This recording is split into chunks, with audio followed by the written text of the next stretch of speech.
Standard instrument departures, or SIDs, and standard terminal arrival routes, STARs, were created to expedite an orderly and safe flow of IFR departures and arrivals at busy terminal areas. SIDs and STARs have other benefits as well. They provide an obstruction-free flight path, furnish a clear procedure to follow in case you lose communications with ATC, and often incorporate noise abatement procedures. In addition, they reduce pilot-controller communications and workload. For example, prior to SIDs and STARs, a clearance might have sounded like this. Crusader 9832 Charlie, clear to the Tampa Airport as filed. Maintain 15,000, maintain runway heading until reaching 7,000. Turn right heading 160, intercept the 138-degree radial of Denver Vortac. Cross super intersection at or above 11,300. Denver departure will be 123.85, squawk 1425. SIDs and STARs eliminate the need to repeat this type of lengthy clearance and to wait for a readback from every aircraft departing and landing at a busy airport. The previous clearance might sound like this when issued as a SID. Crusader 9832 Charlie, clear to the Tampa Airport, Denver 5 departure, then as filed. Maintain 15,000, squawk 1425. By reducing the communications, the chance of misunderstandings between pilots and controllers is greatly reduced. To accept a SID or STAR, or file for one on your flight plan, you must have a description of the procedure in your possession. This may be in either graphic or textual form. Let's begin by looking at a SID. Remember, a standard instrument departure differs from the IFR departure procedure found on the airport chart in that an IFR departure procedure was developed solely to provide obstacle clearance. There are two types of SIDs. With a vector SID, a controller provides vectors for you to intercept a fix or radial along your flight path. With a pilot nav SID, you, as the pilot, have the primary responsibility for navigation. With that in mind, let's examine a typical SID to see how departure information is portrayed. As with other Jeppesen charts, the procedure and location are identified in the upper right corner. The date, index number, and effective date are listed at the top of the chart. Notice that the middle number of the index is a 0, which means the procedure could be a SID, STAR, or profile descent. A SID is further identified with a -3, while a STAR, or profile descent, is identified with a -2. The communications box lists the departure frequency. If you have filed for a SID, you may not receive this frequency in your clearance, since it can be found on the standard instrument departure itself. Multiple departure frequencies may be shown for different departure runways and directions of flight. On some SIDs, a note directs you to the graphic portion of the procedure for the desired frequencies. If no departure frequency is shown, you should expect to receive the frequency with your clearance.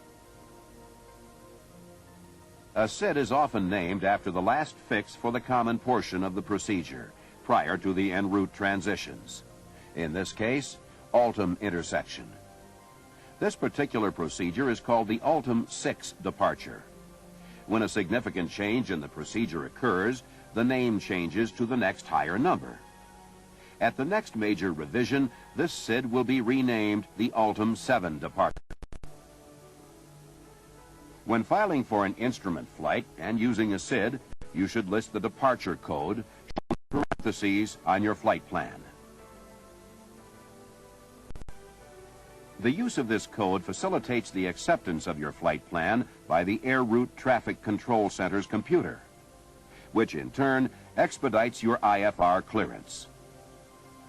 If you do not want to use a SID or STAR, indicate no SID, no STAR in the remarks section of your flight plan. Any restrictions or special information about the procedure will be shown next. For instance, This particular SID is used only for runways 1, 2, left, and right. Other notes may indicate that only turbojet aircraft can use the procedure, that radar is required, and that DME is required for departures from specific runways. Before we take a close look at how the Ultim 6 departure is flown, let's look at the aircraft performance required to guarantee obstacle clearance. An obstacle-free flight path is based on your aircraft climbing at 200 feet per nautical mile after it crosses the end of the runway at least 35 feet above the ground. In addition, you must be able to climb to 400 feet above the airport elevation before reaching a point where a turn is required. A slope of 152 feet per nautical mile is assessed for obstacles. If none penetrate this slope, the 200 foot per mile gradient with a minimum of 48 feet of obstacle clearance for each mile of flight. If obstacles do penetrate this slope, special avoidance procedures are specified. These procedures might include a ceiling and visibility minimum that allows the obstacles to be seen and avoided. They could also include detailed flight maneuvers. Or they could require climb gradients greater than 200 feet per mile. These procedures can be used by themselves or in any combination. This SID, for example, requires a minimum climb of 350 feet per nautical mile to 5,000 feet. Because the gradient is in feet per nautical mile, and your VSI measures feet per minute, Jeppesen provides a table located on the chart to help you convert climb gradient to climb rate. Now let's continue by reviewing additional graphic symbols on the chart. On pilot nav SIDs, the departure route is identified by bold lines. These routes lead to the fix where the SID terminates. Many SIDs incorporate transition routes, shown by the dashed lines, that are used to connect the basic SID to en route airways or jet routes. These transition routes are normally named after the fix where they end. For instance, the Linden transition route terminates at the Linden Vortac. Radar vectoring, shown by a line of arrowheads, is used for some SIDs when ATC provides navigational guidance to your filed or assigned route, or to a fix depicted on the chart. The note states that after departing, expect vectors to your assigned route, fix, or transition. The SID and star charts may not be drawn to scale since the routes and nav aids often cover large geographical areas. This notation lets you know that distances cannot be measured accurately with a plotter. In most cases, the direct distance from the airport or runway to the SID fix is given. This value is included to help you determine the approximate mileage for flight planning purposes. To see how a standard instrument departure is flown, let's combine the textual description of the Ultim 6 departure with the graphic portrayal of the SID. We'll begin at the airport, where the runway layout is depicted, along with the airport name and elevation. To help you identify the primary airport from which the SID begins, an airport depiction screen is provided. The graphic also shows that the San Jose VOR DME is located on the field. On both SIDs and stars, the nav aid identification is given in a shadow box. When departing runway 12 left or right, your initial climb is via a heading of 122 degrees. Maintain this heading to intercept and fly outbound on the 129-degree radial from Oakland Vortac. The Oakland nav aid data is shown above this section of the chart. At an altitude of 4,000 feet, turn left to a 300-degree heading. Continue your climb and maintain this heading to intercept the 004-degree radial from San Jose. An altitude restriction indicates that you should intercept the radial at or above 5,000 feet. Proceed outbound on the 004-degree radial to Altum intersection. A special note states that turbojet aircraft must cross the San Jose 16 DME fix at or above 11,000 feet. Once you reach Altum intersection, proceed along your assigned route or transition route, whichever is appropriate to your clearance. This particular SID offers two transition routes, Sacramento and Linden. The transition route's name and its computer code are shown both in the textual description and along the route. To fly the Altum 6 departure and Linden transition, you should include this code on your flight plan. To continue to Linden, you would fly inbound on the 229-degree radial of Linden. Your course would be 049 degrees. The distance along this transition is 39 nautical miles. Notice that this transition lies along Victor 28. The MEA for the route is 4,500 feet. When lost communications procedures are different from FAR Part 91, they are shown on the chart. Diagonal slashes outline the procedure. This particular chart also includes a graphic portrayal of the flight track to use if communications are lost. When reviewing a vector SID, you'll find that, unlike pilot nav SIDs, most are not computer-coded, since the departures normally do not end at a specific fix, intersection, or nav aid. Instead, the charts indicate that ATC provides radar vectors to numerous fixes. You can incorporate any of these locations into the departure. Notice that the procedure does not contain any departure or transition routes. This SID is divided by a line of small telephone symbols. Each half contains a departure control frequency. You'll normally be instructed to use the frequency within the sector where the first fix for your route is located. Since ATC is providing course guidance, vector SIDs are easy to follow. For this procedure, the textual description states that if you're cleared as filed, you should expect radar vectors to your filed or assigned route. After departure, you must maintain 5,000 feet or the assigned lower altitude. This is important because without an additional clearance, this becomes your last assigned altitude in case of radio failure. The instructions also state that you can expect clearance to your requested altitude or flight level 10 minutes after departure. For some vector SIDs, the takeoff minimums vary depending on the departure runway. In this example, the procedure is not even authorized for runway 9. For the remaining runways, the applicable minimums and gradients are shown along with the climb rate conversion table. Some SIDs also contain a caution statement to ensure obstacle clearance. The caution is for aircraft departing westbound from Denver between the 230 and 300 degree radials.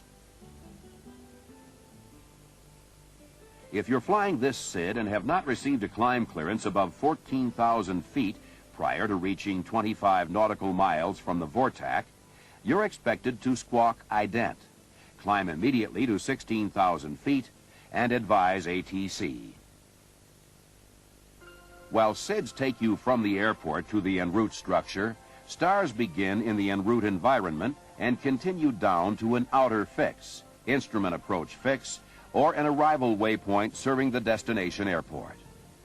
In most cases, radar vectors are then provided for interception of the final approach course.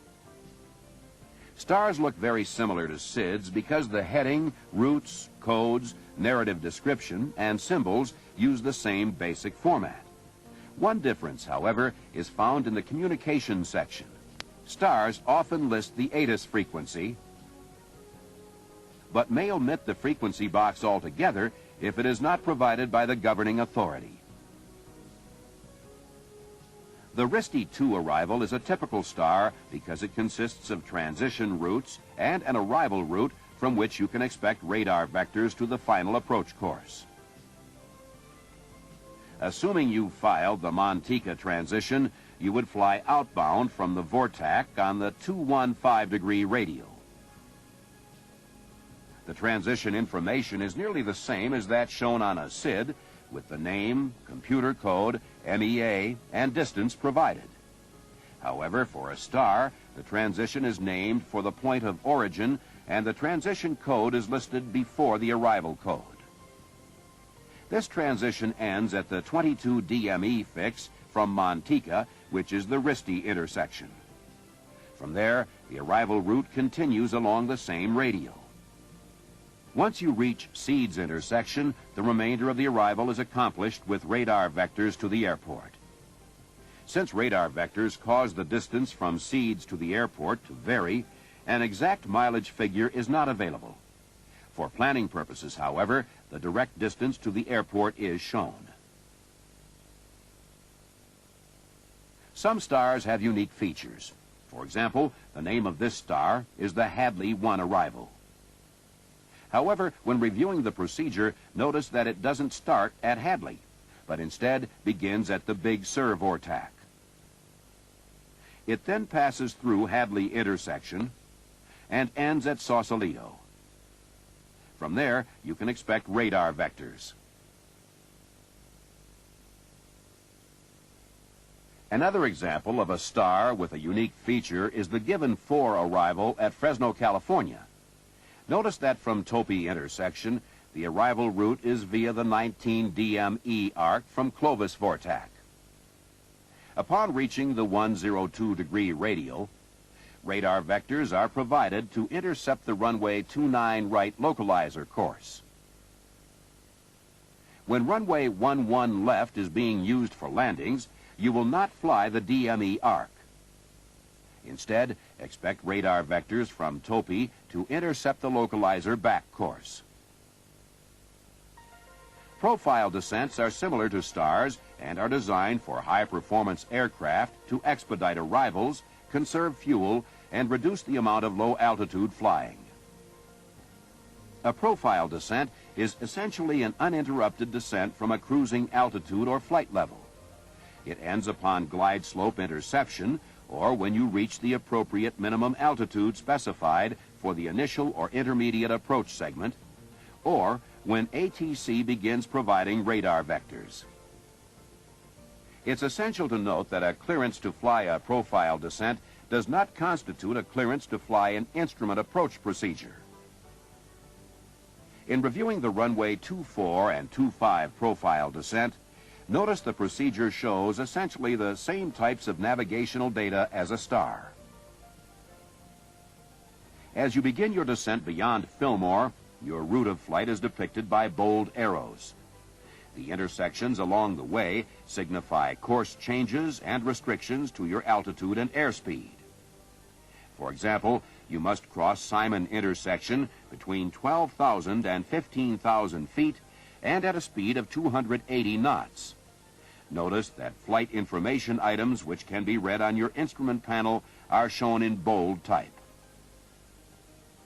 You must also cross Sadi intersection at an indicated airspeed of 250 knots. ATC may alter crossing restrictions after the procedure has been issued and accepted. When a change to the altitude or route is issued, the remaining portion of the charted procedure is canceled. ATC will then provide you with the necessary altitude, route, and speed clearances. If you're only issued a revision to the depicted airspeed, all charted airspeed restrictions become void. However, the charted altitudes and routes are not affected. If you cannot comply with a charted route or altitude due to the speed revision, you must immediately advise ATC. Since the charted procedure is canceled with the issuance of an altitude or route change, the minimum en route altitudes are shown for each route segment. These altitudes are important in case of radio failure, since maintaining them ensures acceptable navigational signal reception and meets obstacle clearance requirements. SIDS, stars, and profile descents are published primarily to help simplify complex clearances, reduce frequency congestion, and control the flow of traffic to and from busy terminal areas. A knowledge of their benefits and limitations will help simplify your departures and arrivals at the airports served by these procedures.